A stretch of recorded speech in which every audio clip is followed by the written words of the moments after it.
Всем привет, с вами Артур, и это канал Записки от судоводителя, канал, на котором вы найдете много интересных видеороликов для нашей с вами профессии. И тема сегодняшнего видеоролика будет использование грузовых компрессоров при погрузке судна.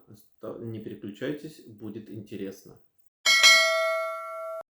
Итак, план на сегодня будет такой.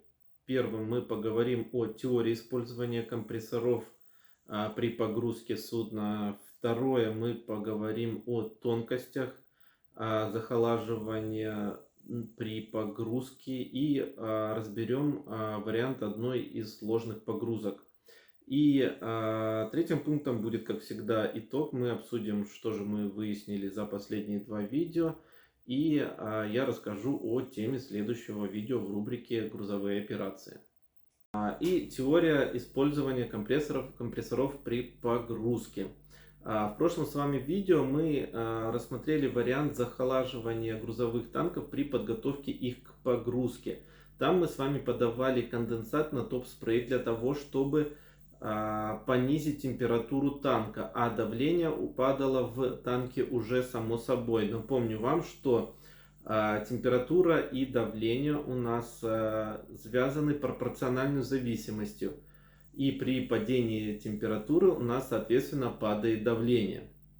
А здесь же у нас все будет наоборот. Мы с вами будем, первоочередной задачей будет понизить давление, а температура в танке уже будет зависеть от давления в самом танке. Поэтому мы с вами будем подавать конденсат на дно танка. Сейчас в правом от меня углу вы можете видеть реальную схему газовоза.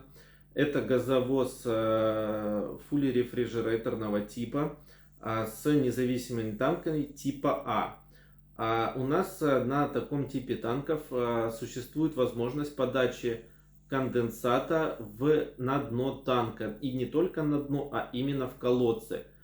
Я выставлю несколько фотографий и выделю синим цветом линию, по которой подается груз в колодец для того, чтобы это было более наглядно.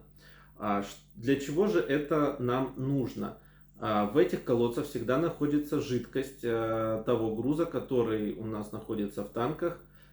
И эту жидкость мы используем для захолаживания танков. После того, как мы начинаем подавать конденсат уже в колодцы, они попадают сразу в эту жидкость. И никакого испарения, в отличие от подачи конденсата на топ-спрей, не происходит. Что же это нам дает? Конденсат, попадая в жидкость, отбирает энергию только у этой жидкости, тем самым понижая ее температуры. А при понижении температуры у нас уменьшается как испарение, так и кипение жидкости. И поэтому давление у нас падает здесь намного быстрее, нежели бы мы использовали способ подачи конденсата на топ-спрей. Несмотря на неоспоримые выгоды этого варианта, в нем есть не то чтобы минусы, но вещи, на которые стоит обратить внимание.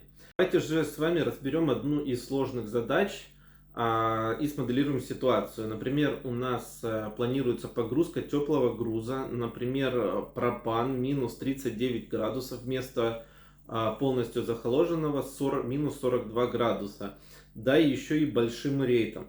Естественно, чтобы погрузка прошла у нас без проблем, нам необходимо захолодить хорошо танки, то есть чтобы у нас было давление в танках 0.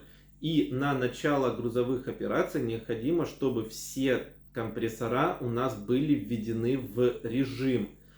То есть работали и жидкость была в ресивере. На это необходимо от 20 до 30 минут в зависимости от опытности рефмеханика. Поэтому, чтобы у нас никаких проблем с погрузкой не было, нам необходимо за 20-30 минут запустить все компрессора для того, чтобы на начало грузовых операций они уже работали на 100%. И давайте еще усложним ситуацию, что у нас мы готовы к погрузке, у нас идеальные условия в танках, давление 0, температура жидкости в колодцах минус 42 градуса, но по каким-то причинам терминал не может начать погрузку. Что же будет происходить дальше? У нас работают все 3 компрессора, давление начнет уходить на вакуум. И с этим надо что-то делать. Вакуум в грузовых танках у нас крайне нежелателен. Что же я предлагаю? Если же грузовая линия состоит из 2 независимых линий конденсата, мы можем перевести подачу конденсата на вторую линию, которая еще теплая. И при этом перевести подачу конденсата в танк на топ-спрей. Что это нам даст? Конденсат, который будет проходить по теплой трубе, и тем более еще и на топ-спрей, он в первое время при попадании будет давать нам хорошее испарение этого конденсата, что в первое время даст нам повышение давления.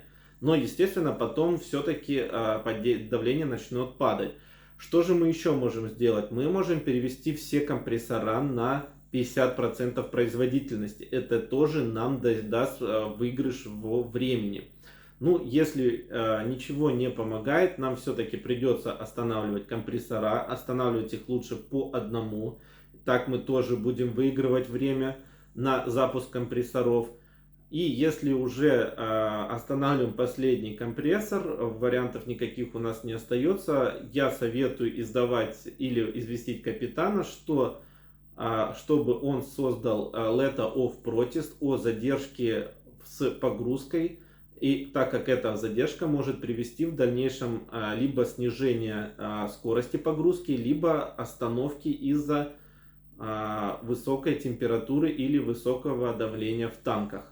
В случае, на что стоит обратить внимание, это на то, что при подаче конденсата на ботом нижний датчик, который расположен у нас как раз таки в колодце, будет показывать температуру груза некорректно. Он будет показывать температуру конденсата, который попадает у нас в грузовой танк. Поэтому перед подсчетом примерно за 30 минут необходимо перевести конденсат с ботома на топ-спрей, чтобы температура на нижнем датчике, вокруг нижнего датчика у нас успела выровняться и стала температурой груза в этом месте. Подведем итог уже 2 видео по теме использования компрессоров. За 2 последних видео мы с вами разобрали способы захолаживания. И первый способ это на топ-спрей, если нам необходимо захолодить танк, а давление уже танка будет падать, так как падает температура в танке. И второе это захолаживание, когда нам необходимо быстро понизить давление. В этом случае мы будем подавать конденсат на ботом. И темой же следующего видео в рубрике грузовые операции будет у нас использование компрессоров в режиме ход-газ. Я успел рассказать вам в этом видео. Ставьте лайки, подписывайтесь на канал. Если вам было интересно, задавайте вопросы в комментариях. Я с удовольствием буду на них отвечать. Спасибо вам за внимание. До скорых встреч.